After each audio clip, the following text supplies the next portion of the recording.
If an intoxicated person sits behind the wheel of a motionless car with the engine running, would you say the person is operating the car? One man's driving privileges depended on the court's answer to that question in Cox versus Director of Revenue.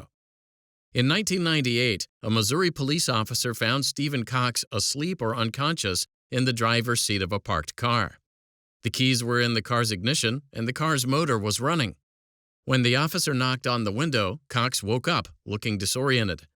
When Cox lowered the window, the officer smelled alcohol on Cox's breath and saw a glass of brown liquid between Cox's legs.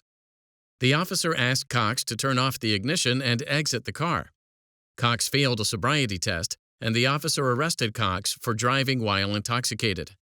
A breath test showed that Cox's blood alcohol content was 0.18%.